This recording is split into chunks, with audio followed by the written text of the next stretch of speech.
మీరు ఈరోజు శ్రీధర్ బాబు గారు మంత్రి కాన్స్టిట్యూన్సీలో ఉంటుంది.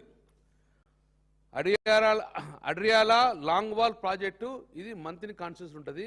అక్కడ మీ అఫీషియల్ వెబ్సైట్లో 1,81,000 మెట్రిక్ టన్ను బొగ్గు ఉన్నది అన్నారు. అది ఉన్నదా లేదా రేపు 11 గంటలకు మీరు చూపించవలసిన బాధ్యత మీ మీద ఉన్నది. లేకపోతే ప్రభుత్వము డెఫినెట్గా ఇది తప్పు చేస్తుందని చెప్పి ప్రజలకు క్షమాపణ చెప్పాల్సిన బాధ్యత మీ ఉన్నది. సో ఈరోజు శ్రీధర్ బాబు గారు మాట్లాడుతున్నారు. శ్రీధర్ బాబు గారు సింగరేణి గురించి మాట్లాడే నైతిక హక్కు కాంగ్రెస్ పట్టుకున్నదా? ఓబీ అంటే ఓవర్ బర్డెన్లో ఈ టెండర్లలో వాస్తవంగా మేము ఎన్ని సంవత్సరాలు 26-27 సంవత్సరం నుంచి రాజకీయాలు ఉన్నాం.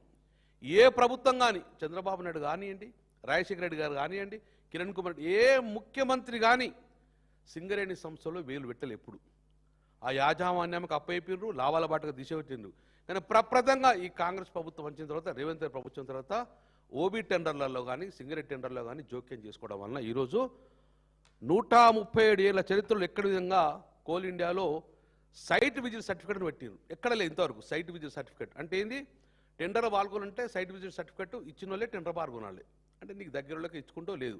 అందుకే ఇప్పుడు అందులో 20% మైనస్ ఉన్న టెండరు 20% ప్లస్ టెండర్కు పోయిందంటే ఈ యొక్క సైట్ విజిట్ సర్టిఫికేట్ వలన తన దగ్గర కుటుంబాలకు, వర్గాలకు, తన బంధువుల వర్గానికి ఇవ్వడం వల్ల ఈరోజు 20% ఎక్సెస్లో ఈరోజు ఓబీ టెండర్లు పాడడం జరిగింది. ఇప్పుడు జీవితంలో ఇప్పుడు జరగలేదు.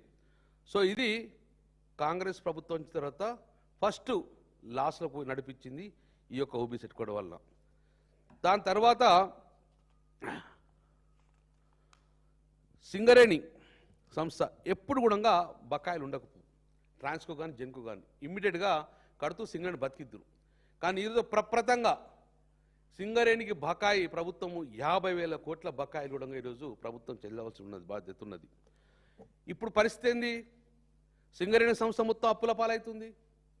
లాస్ట్కు వశపడక ఇప్పుడు జీతాలు ఇవ్వలేని పరిస్థితి ఉంది. ఇప్పుడు ఈ 2-3 నెలల నుంచి లాస్ట్కు జీతాలు లేకపోతే ఏం చేసిండ్రు? ఇప్పుడున్న పరిస్థితిలో ఓవర్ డ్రాఫ్ట్ తీసుకున్నారు సింగరేణి సంస్థ. ఓవర్ డ్రాఫ్ట్ ఈ యొక్క పత్రికా సోదరుల ప్రపంచం చెప్పాల్సింది ఏంటంటే, ఈ ఓవర్ డ్రాఫ్ట్ అనేది రాష్ట్రం యొక్క, తెలంగాణ రాష్ట్రం యొక్క ఓవర్ డ్రాఫ్ట్ ఇప్పుడున్నది 3,200 కోట్లు ఓవర్ డ్రాఫ్ట్ ఉంది. ఈ రాష్ట్రానికన్నా ఎక్కువ ఓడి ఇప్పుడు సింగరేణి తీసుకుంటుంది. 4,000 కోట్ల ఓడి తీసుకుంది. ఇప్పుడు 4,000 కోట్ల ఓవర్ డ్రాఫ్ట్ తీసుకొని ఇప్పుడు జీతాలు ఇచ్చే పరిస్థితి సింగరేణి తీసుకురావడం జరిగింది ఈరోజు. ఇప్పుడు నేను అడుగుతున్నాను శ్రీబాబు గారు, బట్టి విక్రమ గారు, ఏమైంది ఈ బొగ్గు? ఈ మిస్సింగ్ బొగ్గు ఏమైంది? 26 లక్షల మెట్రిక్ టన్ను బొగ్గు ఎక్కడ ఉన్నది? ఎక్కడ తెలంగాణ గడ్డ మీద లేదు. మరి ఏమైంది?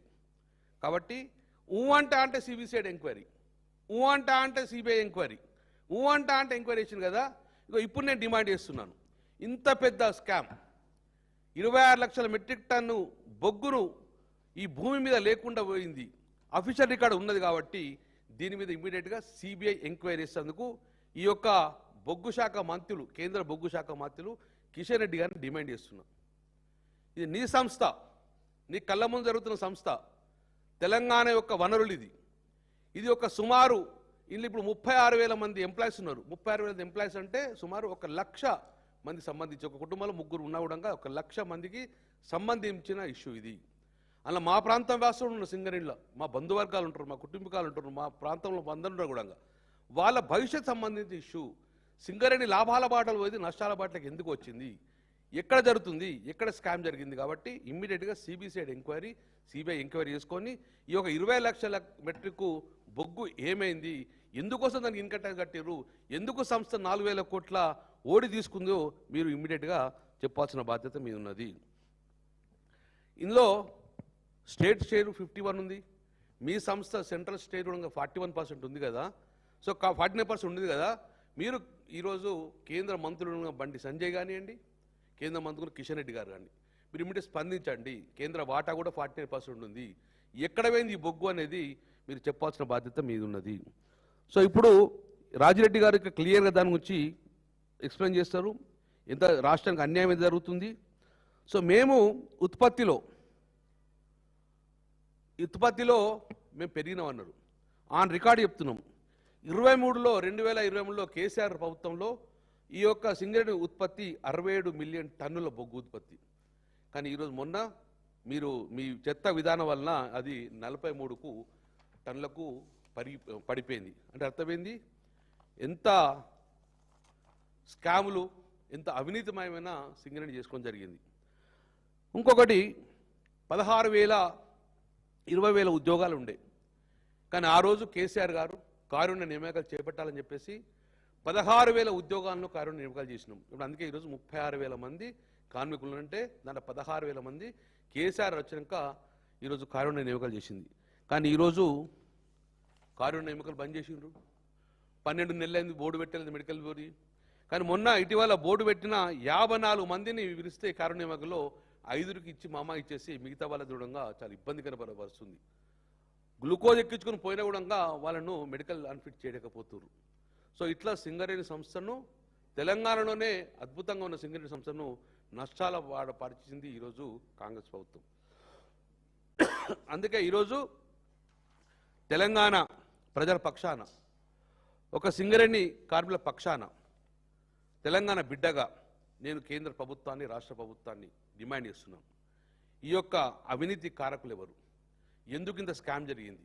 ఎటువైంది ఈ బొగ్గు లేకున్నాడు ఇన్కమ్ ట్యాక్స్ ఎందుకు కట్టిండ్రు? సో దానికి నిజాలు చెప్పాల్సిన బాధ్యత ప్రభుత్వం ఉంది. లేకపోతే డెఫినెట్గా రోజొక్కర గుణంగా ఈ యొక్క 11 గనులకు ఆర్జీవన్తో పాటు ప్రతి ఒక్క గనికి వెళ్తాము, వెళ్ళి బహి ప్రపంచానికి చెప్తాము. బొగ్గు లేకుండా ఉండగా పేపర్ విధించుకొని రాష్ట్ర ఖజానాకు గండి కొట్టిండ్రు, ఈ యొక్క సింగరేణి సంస్థకు నష్టం చేసిండ్రు. తద్వారా లక్షల మంది కూడా ఇబ్బందికర పరిస్థితి వచ్చింది. కాబట్టి వెంటనే సిబిఐ ఎంక్వైరీ చేసి దర్యాప్తు చేయాలని చెప్పేసి ప్రధానంగా మేము డిమాండ్ చేస్తున్నాము. ఈరోజు మా బొగ్గు కార్మిక సంస్థ అధ్యక్షులు వారు ఉన్నారు, రాజిరెడ్డి గారు, వారికి క్లుప్తంగా వారు చెప్తారు. ప్రెస్ అండ్ మీడియా మిత్రులకి నమస్కారం. కాంగ్రెస్ హటావో సింగరేణి బచావో అనేటువంటి నినాదంతో 7వ తారీఖున గోదావరి ఖనిలో మా డిప్యూటీ ఫ్లోర్ లీడర్ అయినటువంటి హరీష్ అన్న గారి ఆలోచనతో సింగరేణి పరిరక్షణ సదస్సును నిర్వహించడం జరిగింది. దాంట్లో మా కమలాకర్ అన్న గారు, ఇంకా ఎమ్మెల్యే